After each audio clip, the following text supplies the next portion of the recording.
That's obviously not actually what happened. Let's press right on here. As they come to the banquet. And as they're there, Esther decides not to share what she called them for. We're not told why. We're not told if she just gets afraid and chickens out. We're not told if something else happened. But this is what she says in chapter 5. Esther replied, "My petition and my request is this. If the king regards me with favor, and if it pleases the king to grant my petition and fulfill my request, let the king and Haman come tomorrow to the banquet I will prepare for them. Then I will answer the king's question." So she says, "I'm not going to tell you now. How about another banquet?" And King Xerxes says, "Gnarly, awesome. Yes, that would be perfect," he says. So Haman goes home. Now get this. Haman has just been invited to a special banquet. We talked about the inner circle last week. He is in the inner circle. Only the queen and the king and Haman were at this banquet, and presumably all the servants helping serve it. But these are the important people that were there at this banquet. So he goes home. He's on top of the world. He's walking out. He's thinking, I am in. I am so important. I am the best. I am so cool. And as he walks out the gate, guess who's there? And guess what Mordecai doesn't do? Oh, no way.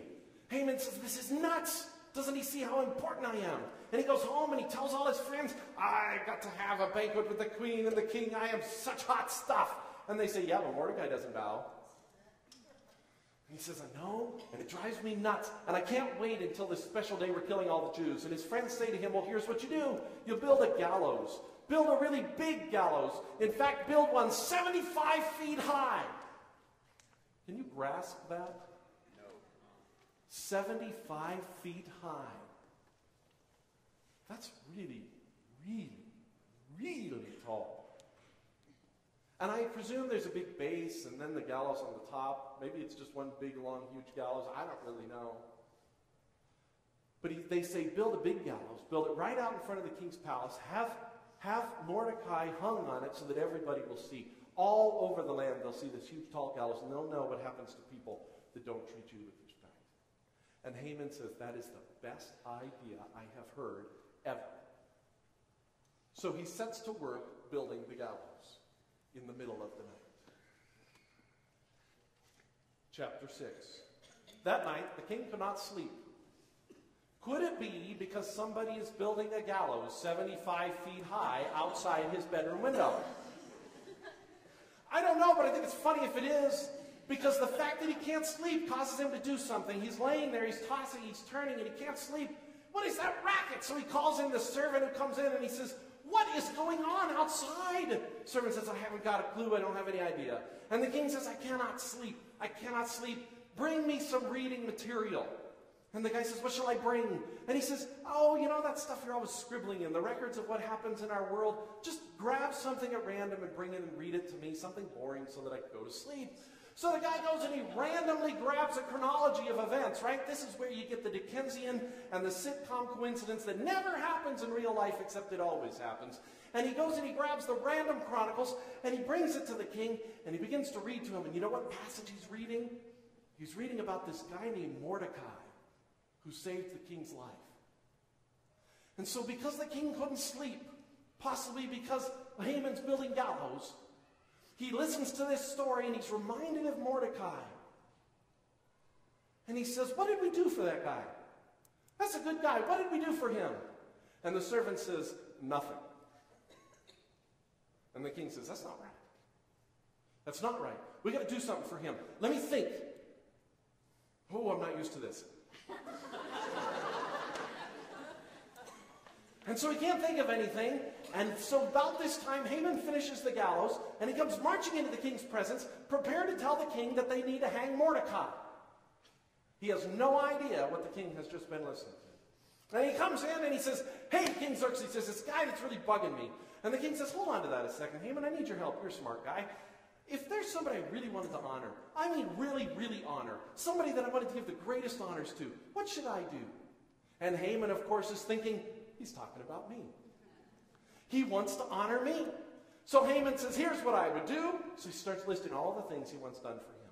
"I would put this person in your best robe, your royal robe. I would put him in your royal carriage. And I would force him to go through the city. And I would have somebody go in front of him saying, 'This is the person whom the king loves better than anybody else.' And the king says, that's a great idea. Let's do it just that way.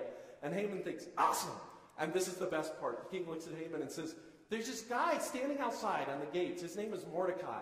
I want you to put my best robe on and put him in a carriage, and I want you to walk in front telling everybody how he's loved by me. Haman, not unwisely, decides not to share why he originally came.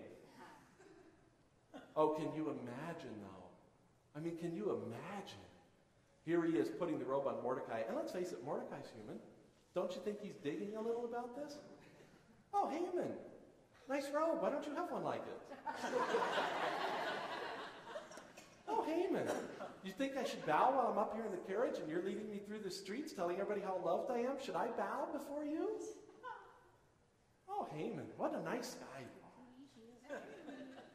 Oh, Carrie takes him through the streets. He's absolutely furious at this point. He just can't stand it. He's so angry. Look at how everything has happened. God has not been mentioned once. But the poetic justice of Haman leading Mordecai through the streets, is that an accident? No. Is that a coincidence? If Esther had not postponed the banquet for one day, this never would have happened, would it? The king would have not been sleepless. He would not have been listening. Perhaps if she brought it up then, he would have said, Haman, I trust Haman, and who's this Mordecai guy?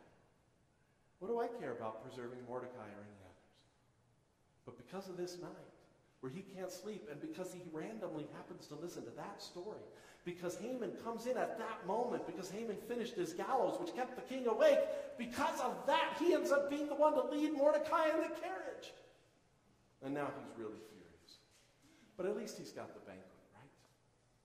So he shows up that night for the banquet. He shows up there, and he's sitting there, and Esther finally begins to say, there's somebody who wants to kill all my people.